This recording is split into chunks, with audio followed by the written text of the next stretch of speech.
Falar sobre a igreja família, porque nós cremos que essa igreja família é o que Deus deseja para a sua igreja. Não é uma instituição de 4 paredes ou um local, é uma família. Deus criou 2 instituições, 2 famílias, a família biológica e a família espiritual, que é a igreja de Cristo, onde nós somos os filhos do nosso Pai, fomos alcançados por Ele.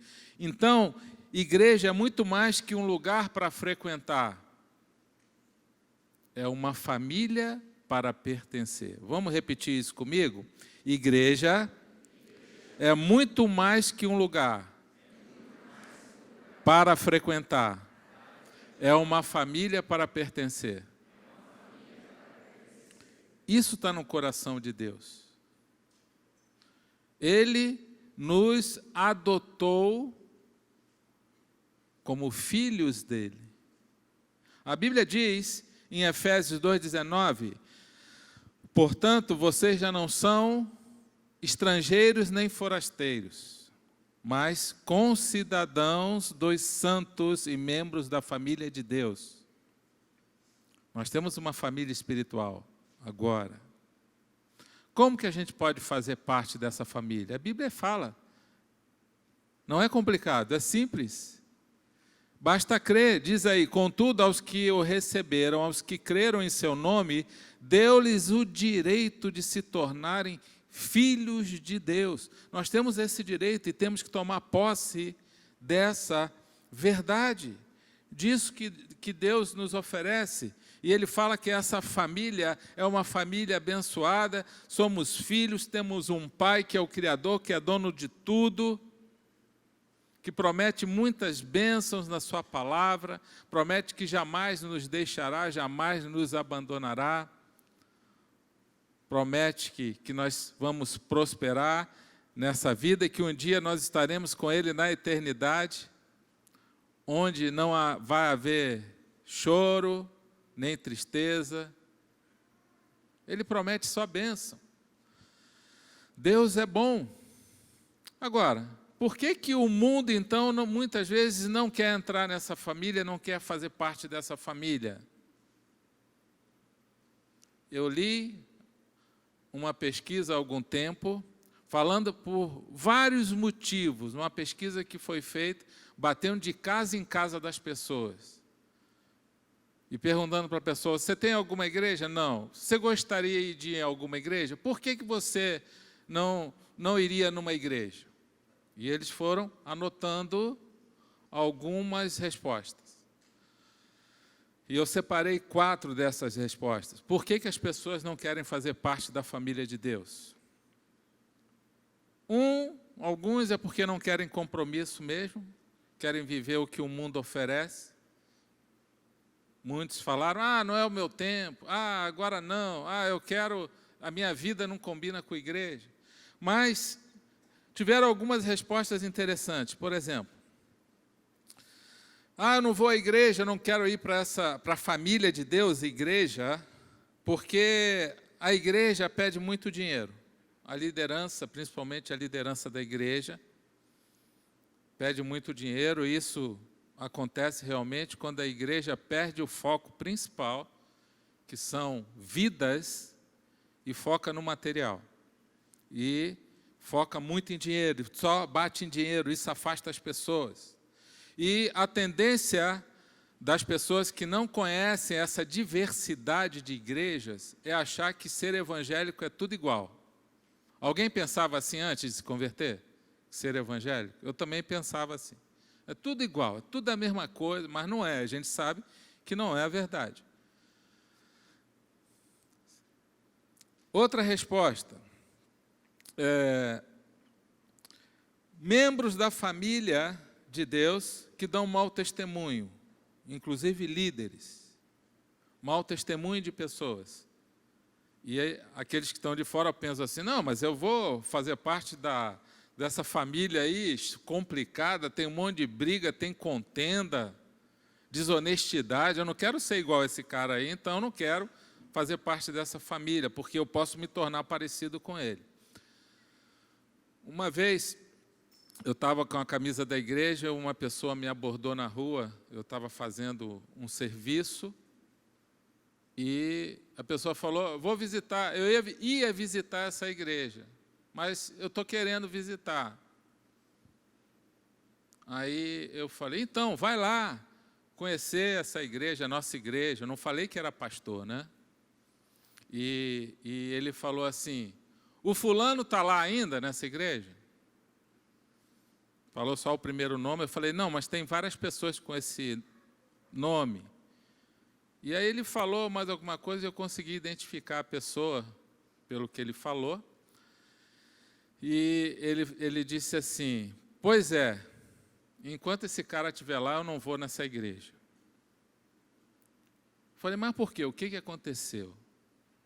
E ele disse, então, esse cara, depois que ele foi promovido no trabalho, ele se tornou arrogante, ele pisava nas pessoas, humilhava as pessoas, e aí que eu não falei mesmo que era o pastor da igreja, né?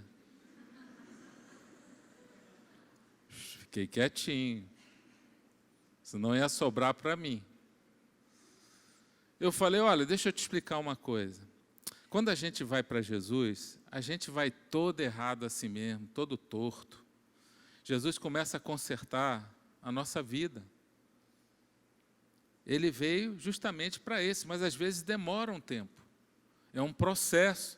Essa caminhada, ele vai nos ajudando a vencer áreas da nossa vida de mau hábitos, de mau costumes, de medos, vai tirando os nossos medos. Aí ele, parece que eu não convenci muito ele, não. Mas depois que eu saí dali, eu fiquei pensando como o nosso testemunho perante os de fora, que a Bíblia fala sobre isso, dar um bom testemunho perante os de fora. Perante os de fora são aqueles que não são da família e precisam ser alcançados. Agora, a minha pergunta é, a nossa vida, o nosso testemunho, atrai pessoas ou afasta pessoas? E eu fiquei pensando, como é importante isso em alguma situação onde dá vontade da gente brigar, dá vontade da gente exigir nossos direitos, ou então falar até alguma coisa, e brigar até aparentemente com razão. Mas tem que ver se tudo isso vale a pena. Porque é um testemunho. Na hora em que a gente vai ter que mostrar realmente um caráter, um nível de integridade, onde a gente está ali testemunhando. E aí a gente pode se tornar, infelizmente, um mau testemunho. Outra resposta que deram, quando eu vou lá na igreja eu não sou bem recebido, eu não encontro pessoas receptivas. Por isso que a gente tem que ter um cuidado grande, né? No culto das 5 da tarde, uma pessoa me procurou quando eu toquei nesse ponto, ela falou, olha, pastor, uma coisa que me marcou muito aqui na igreja foi como me receberam. E desde aquele dia, eu sempre lembro que aqui é um local acolhedor. Só porque uma pessoa, deu uma atenção especial. E ela falou que estava visitando a primeira vez. E uma pessoa na recepção deu atenção para ela, acompanhou, mostrou algumas partes da igreja, deu atenção, levou ela até o lugar, conversou um pouquinho. Isso marcou aquela pessoa. Imagina alguém entrando na sua casa, para visitar a sua casa, você recebe essa pessoa a primeira vez. E aquela pessoa entra na sua casa e você não dá uma palavra para ela. E leva ela para o sofá, senta aí, fica aí, liga a televisão e fica aí. Assiste aí um pouco aí. E aí você não conversa com a pessoa, não interage, não conhece, sequer dá as boas-vindas.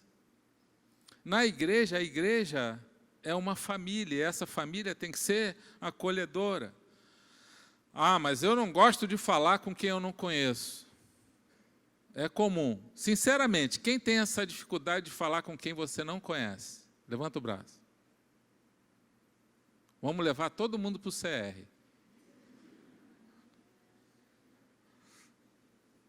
Nós precisamos vencer isso. Alguns têm mais facilidade de falar, né?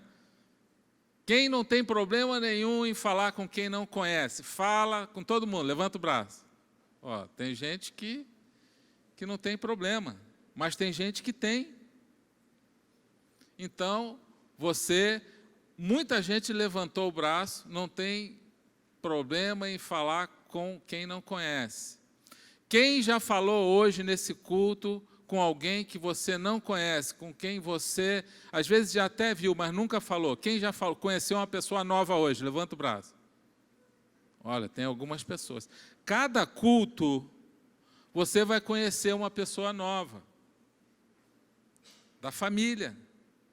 Aí você pergunta, né? Hoje mesmo eu já paguei um mico, não tem problema. Perguntei para uma pessoa, e aí, como é que tá? Você está vindo na igreja? Está gostando? Ele, tô, e tal. Então, cadê a sua família? Não, está ali e tal. E quanto tempo você está na igreja? Ele, 3 anos, pastor. Eu falei, sério, rapaz? 3 anos? Ele, aham, sério, 3 anos. Mas não tem problema, você paga uns micos desse, né? E não tem problema, mas agora eu não esqueço mais dele com essa. A família de Deus é assim, precisa interagir. Qual é o melhor lugar da igreja para a gente conseguir ter esse nível de relacionamento? No GA, no grupo pequeno.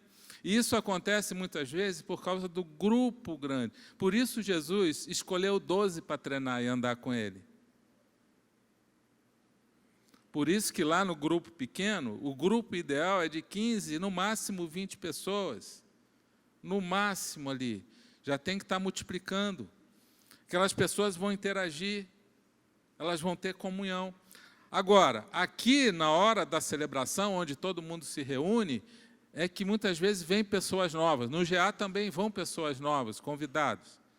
Mas chegou ali, procura conhecer. Quanto mais relacionamento você tiver, mais oportunidades. Amém? No culto da manhã chegou um rapaz aqui desesperado, vindo lá de uma cidade em Santa Catarina, apareceu aqui, porque ele veio com um trabalho prometido, tudo certo para ele trabalhar, para ele poder sustentar a família dele lá. Chegou aqui, o trabalho prometido não deu certo, e ele ficou sem nada. Um irmão na fé. Mas conversando com ele um pouco, eu percebi que ele estava afastado, desviado dos caminhos do Senhor. E eu falei para ele, você está afastado, né? Ele falava que congregava numa igreja lá, mas eu percebi que ele estava afastado, na verdade. E creio que foi um tratamento de Deus na vida dele. E ele falou, mas hoje eu decidi que eu vou voltar para Deus. E nós oramos por ele aqui. E para a honra e glória do Senhor, ele saiu daqui empregado. Amém? E eu falei para ele, a família de Deus é assim, um irmão, veio depois do culto, me procurou, chamou ele, falou, e deu para ele um emprego, para ele poder realmente recomeçar a vida dele. A família de Deus é assim. Agora, imagina se ele não vai para uma igreja.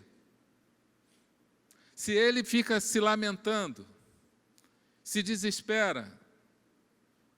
A igreja de Cristo, Deus criou justamente por isso. É um lugar de proteção, é um lugar onde você estará abrigado. A igreja de Cristo é assim.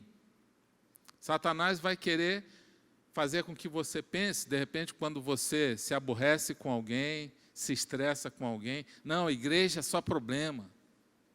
Igreja não é um lugar para você, sai da igreja, aí você desvia. E você perde a comunhão com o Pai. E um outro ponto que eu achei interessante, as pessoas se queixando que não vão à igreja porque São cultos formais e superficiais, que não atendem às necessidades dela. Um estilo de programação que ela não se sente parte, não se sente conectada, não fala ao coração dela, e ela acha chato, ela acha que não edifica, que não acrescenta nada. São coisas importantes que a gente precisa levar em conta. Agora, vamos falar sobre uma igreja, família, a igreja que Deus colocou para a gente no livro de Atos, Atos 2, como um exemplo de igreja, família. O que tinha naquela igreja que a gente deve buscar também? Abre a sua Bíblia em Atos 2, 42. Atos 2, 42. Eu vou ler o texto aqui. Eles se dedicavam ao ensino dos apóstolos e à comunhão, ao partir do pão e às orações. Todos estavam cheios de temor, e muitas maravilhas e sinais eram feitos pelos apóstolos.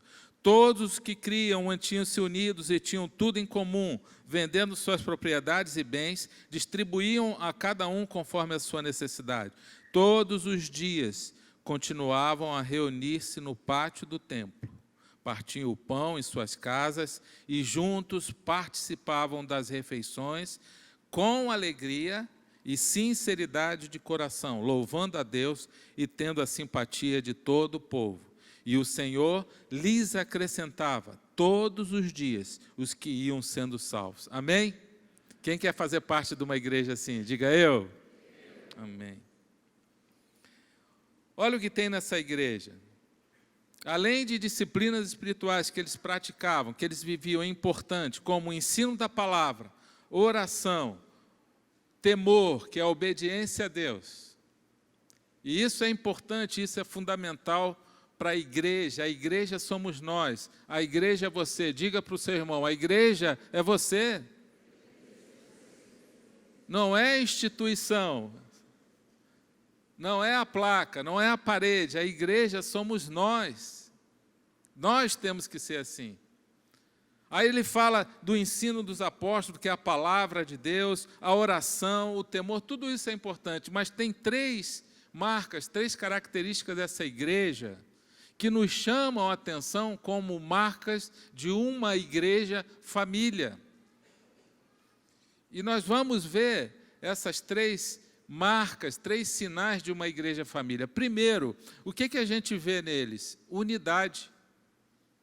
Eles andavam juntos, eles tinham comunhão, tinham tudo em comum, reuniam-se regularmente no pátio do templo, participavam juntos das refeições, distribuíam a cada um conforme a sua necessidade, ou seja, eles conheciam a necessidade um do outro. Tinham vínculos, tinham relacionamentos. Uma vez nós ficamos sabendo de uma pessoa da igreja internada aqui na Policlínica, 100 metros daqui, com depressão, há vários dias, ninguém sabia. Quando a gente soube, já tinha vários dias que ela estava lá. Ninguém pôde ir lá orar com ela, ninguém pôde ajudar. Por que isso? Porque ela não estava num grupo pequeno. Ela não estava conectada com a igreja. Ela vinha no culto, mas ela não conhecia ninguém, não tinha amizade com ninguém, não tinha relacionamento, não tinha unidade com o corpo de Cristo. Um outro caso, uma pessoa passando necessidade financeira, desempregada, também a mesma coisa, ninguém pôde ajudar, acompanhar, orar com essa pessoa, porque essa pessoa não estava conectada com a igreja de Cristo através de um grupo pequeno, que a gente chama aqui de GA, que é uma célula. A unidade cria vínculos, relacionamentos, que faz com que a gente se conheça, que a gente possa ter intimidade. A Bíblia diz aí, façam todo o esforço para conservar a unidade do Espírito pelo vínculo da paz, porque se a gente não fizer esforço, a gente perde. Quem já sentiu assim no dia do GA? Quem faz parte do GA? Levanta o braço. Isso, um monte de gente, né? Glória a Deus por isso. Vocês que fazem parte de um GA, quem já sentiu assim no dia do GA uma vontade de não ir, um desânimo? Levanta o braço. Mas você foi, né? Você acabou indo, venceu, porque a Bíblia fala que a gente tem que se esforçar. Você fez um esforço e você foi. E aí você chegou lá, quem percebeu assim, olha, valeu a pena eu estar aqui. Foi bom. Isso falou ao meu coração. Quem sentiu isso já alguma vez? Isso é muito comum acontecer. Muitas vezes a nossa natureza, a nossa carne, e o inimigo se aproveita disso também, que é a zona de conforto. Não, hoje eu vou ficar aqui, vou ficar por aqui e tal. Mas você tem um compromisso com aqueles irmãos no coração, de fazer parte daquele grupo, de orar um pelo outro, de ter essa unidade, e aí Deus honra isso. E mostra para você, olha, vale a pena, vá, não desanime não, vale a pena, porque a igreja de Cristo é assim que a gente cria vínculos, é uma unidade do Espírito de Deus, é uma unidade em amor e cuidado. É assim que funciona a igreja de Cristo. Jesus falou em Mateus 12, 25, que uma casa dividida, um reino dividido, ele não subsiste, ele é destruído. A igreja de Cristo não é diferente, não. Se a gente não tiver a unidade, o Espírito Santo não age no nosso meio. E a gente fica como um alvo fácil. É tão importante isso que no Salmo 133, o rei Davi fala, nesse salmo seguinte, que o Senhor ordena a bênção quando há unidade entre os irmãos. Vem uma ordem do céu, eu quero abençoar, eu vou abençoar esse povo, eu vou abençoar esse grupo, eu vou abençoar essa pessoa. Meu irmão, vem uma ordem do céu. O Senhor ordena a bênção. Quem quer ser abençoado aí? Então, é isso. Isso é tão importante que antes de Jesus ir para a cruz, ele fez essa oração. Uma oração pelos discípulos, mas também uma oração para nós que iríamos nos convertermos no futuro. Então ele diz assim, minha oração não é apenas por eles, rogo também por aqueles que crerão em mim, ou seja, nós, por meio da mensagem deles, para que todos sejam um, diga um. Ele está falando de unidade. Todos sejam um, tenham unidade. Pai, como tu estás em mim e eu em ti, que eles também estejam em nós, para que o mundo creia que tu me enviaste. Se houver unidade, o mundo não resiste. Porque através da unidade em amor, 1 João 4 diz que Deus se torna visível. A Bíblia diz que Deus não pode ser visto. Ninguém viu a Deus. E ninguém vai ver Deus, porque Deus é Espírito. Mas num certo momento, em 1 João 4, Deus fala que Ele mesmo, fala através da palavra dEle, que Ele pode se tornar visível. Como assim, Deus? Aí Ele diz, através do amor, dessa unidade em amor, Deus se torna visível e isso atrai as pessoas. Isso toca o coração das pessoas. Essa igreja vivia isso. Por isso que no final fala que ela caía na graça do povo.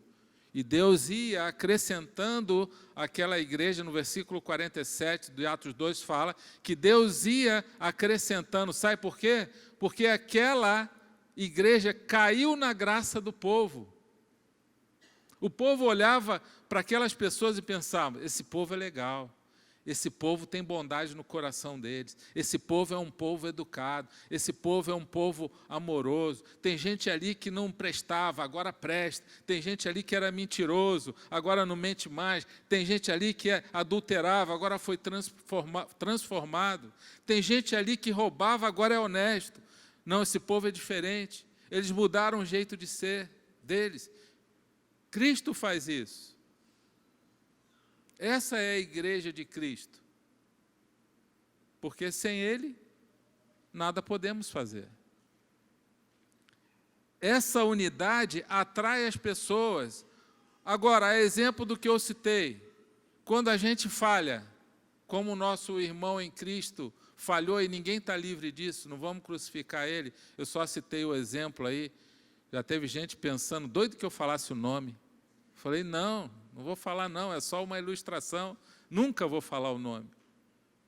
Nem ele sabe disso, que eu sei. Não falei para ele, só orei por ele. Porque, sabe por quê? Porque ninguém está livre de acontecer isso. Da gente, de repente, dar um mau testemunho, sair da linha, brigar numa loja, porque foi mal atendido, ou numa repartição pública, e de repente perdeu o controle. Ninguém está livre disso. Mas a gente tem que vigiar.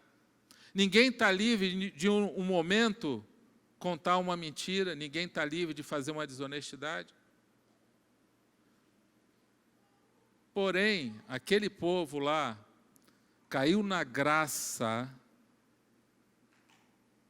aquele povo cristão de Atos 2, aquela igreja, caiu na graça do povo, porque eles começaram a ver Deus na vida daquelas pessoas. E a minha pergunta é, será que as pessoas da nossa cidade, as pessoas que trabalham com você, porque eu não trabalho mais fora, né? Estou afastado, aposentado na reserva, e é uma coisa que eu sinto falta, é ter contato com essas pessoas. Será que essas pessoas estão vendo Deus em nós? Será que as pessoas estão vendo Deus em você através da sua conduta? Isso é um desafio para nós. No seu local de trabalho, na sua família, aquelas pessoas que mais te conhecem, que têm relacionamento com você, que conhece talvez você desde que você nasceu, sabe como você é, sabe o teu jeito, que convive com você. Será que a gente está sendo influência para essas pessoas? Esse é o nosso grande desafio. Porque na intimidade, a gente mostra quem realmente nós somos.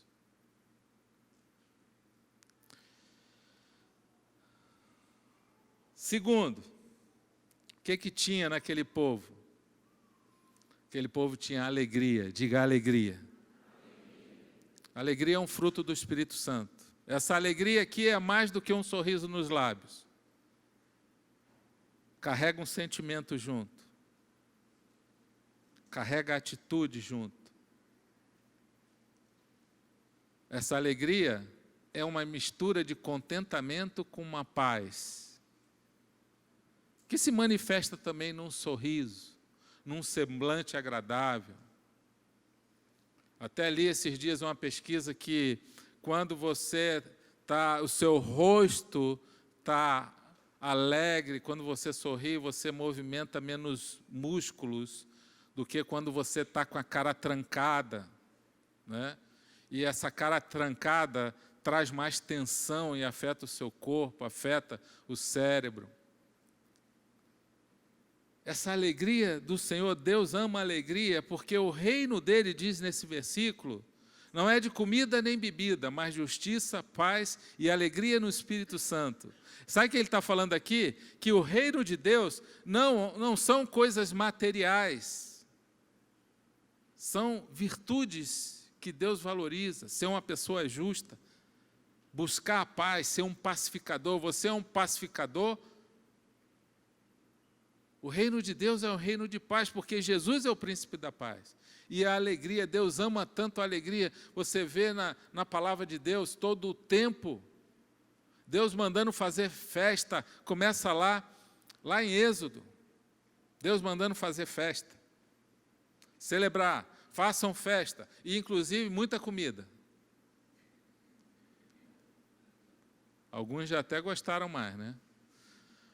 Festa da Páscoa, eu tinha que matar o cordeiro, assar, pão, sem fermento, as ervas amargas, façam festa, vamos celebrar. Deus é um Deus alegre. A festa das colheitas, tudo tinha comida, a festa das cabanas, tudo festas do Velho Testamento. E ele fala que vai ter uma festa no céu, sabe qual é o nome? Bodas do Cordeiro. O noivo com a noiva é a igreja, o noivo é Jesus. Vai ter uma festança lá quando ele levar a igreja dele.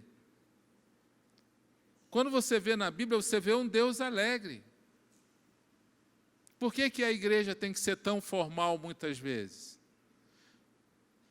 Uma vez um pastor tentando me convencer que era importante pregar de terno, porque ele sabia que eu não pregava de terno. Um pastor, até a gente conhece tudo, e ele, não, meu irmão, veja bem, o pregar de terno é muito importante. Porque parece, quando a gente não prega de terno, é diferente, parece que não é a mesma coisa. Eu falei, eu não sinto diferença nenhuma. Aí eu falei para ele, eu só pregaria de terno por um motivo. Se fosse uma coisa que a igreja gostaria muito, se a igreja falasse assim, pastor, a gente quer você de terno, eu faria por amor. Vocês fazem questão de terno? Glória a Deus, Senhor. Então, para que eu vou pregar de terno? Aí, eu conversando com ele, ele deu risada, ele falou, eu prego de terno. Eu falei, então Deus te abençoe. Olha, rapaz, o terno veio com os europeus, isso não é da nossa cultura. Aqui é clima quente. Né? Então, Deus não quer uma igreja formal, porque o nosso Deus é alegre, mas muito mais do que uma atitude externa de alegria, porque muitas vezes a pessoa está festejando, mas o coração dela não está alegre. O contentamento, essa alegria é um contentamento com esperança, independente do que está acontecendo. Circunstâncias difíceis, problema aqui, problema ali, mas você não perde a esperança, porque você confia que Deus está no controle da sua vida e todas as coisas cooperam para o bem daqueles que amam a Deus. E você sabe que a alegria do Senhor é a nossa força. Amém? Tinha isso naquele povo, uma alegria com sinceridade de coração. Eles tinham essa sinceridade de coração também. Então, tinha unidade em amor, tinha alegria e tinha sinceridade de coração. O que é essa sinceridade de coração? A palavra sincero, ela vem do latim, sinecera. E como é que surgiu essa palavra? Sincero. A origem, naquela época, as pessoas compravam estátuas de mármore que os escultores faziam, lá na antiguidade, há muitos anos atrás, em Roma, e aqueles escultores pegavam as imperfeições da mármore e colocavam uma cera especial, mas só que aquela cera não tinha a mesma durabilidade da pedra, do mármore. Então, ela com o tempo, ela ia se deteriorando, apareciam os defeitos. Então, quando eles iam comprar a estátua, a escultura, eles perguntavam assim, é sem cera, sinecera? Aí eles falavam, não, essa é sem cera. E aí surgiu então a origem, a palavra sincero. Então a palavra sincera significa ser verdadeiro, autêntico, leal, algo que não é falso. Não tinha falsidade na igreja. A hipocrisia, aliás, o hipócrita vem do grego, significa inclusive representar, ser um ator. Jesus bateu de frente com a hipocrisia dos fariseus, que é o contrário de ser sincero. Nós somos uma família e dentro do relacionamento igreja-família, nós precisamos dessa sinceridade de coração. Diz aí Hebreus 10, 22, aproximemo-nos de Deus com um coração sincero e com plena convicção de fé. Amém? Coração sincero. Meu irmão, seja transparente, seja leal. em todas as situações, na igreja, no seu trabalho, na sua família, porque é assim que Deus pensa. Isso vem do caráter de Deus, e isso está relacionado a caráter, ser uma pessoa sincera. E o resultado disso eu já falei, sinais e maravilhas de Deus, versículo 43. Sabe o que significa isso? Milagres. Deus começa a responder a oração, Deus cura, Deus prospera, Deus promove, Deus faz ação na justiça sair, Deus transforma a vida, Deus faz coisas incríveis no nosso meio. São sinais e maravilhas de Deus. O Espírito Santo começa a fluir grandemente na vida do povo de Deus. Sabe por quê? Porque ele encontra corações sinceros, alegres em Cristo e buscando essa unidade em amor. E a igreja caía na simpatia do povo, na graça do povo, e o Senhor acrescentava cada vez mais. Você quer fazer parte dessa igreja? Sim ou não? Sim. Nós somos parte dessa igreja, e isso tem que começar em cada um de nós. Amém? Vamos ficar de pé. Essa igreja que Deus sonhou. Uma igreja família. Uma igreja onde há cuidado mútuo. Uma igreja onde há unidade em amor. Uma igreja alegre. E uma igreja sincera de coração. Uma igreja com caráter aprovado. Cada um de nós. Nós entendemos que também isso é um processo. Ninguém consegue ser transformado de imediato, totalmente. É um processo, mas a gente precisa desejar. Fecha teus olhos agora. Pai, obrigado, Senhor, por esse culto. Nós te agradecemos pela igreja família. Nós queremos ser essa igreja, Senhor, a começar em cada um de nós. Que haja uma unidade em amor nessa igreja. Que haja uma alegria no Espírito, Pai. Independente das circunstâncias, porque o Senhor é a nossa alegria. Que haja um caráter aprovado, uma sinceridade de coração. Senhor, nós queremos ser essa igreja que o Senhor sonhou no livro de Atos para nós. Queremos cair na graça do povo. Queremos ver pessoas alcançadas, queremos influenciar essa cidade. Deus, envia cada um dessa igreja durante essa semana, onde eles estiverem, que eles sejam agentes teus, refletindo o seu amor, no trabalho, na família, em todos os lugares que eles estiverem. Que eles possam, Deus, através do testemunho deles, te tornar visível ao mundo. Nos ajuda a cada um de nós, Senhor, nesse desafio.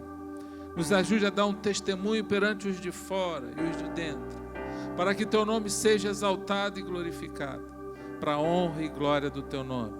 Nós te agradecemos no nome de Jesus. Amém. Que Deus te abençoe. Vão na paz do Senhor. Boa semana. Obrigado. Dá um abraço aí no seu...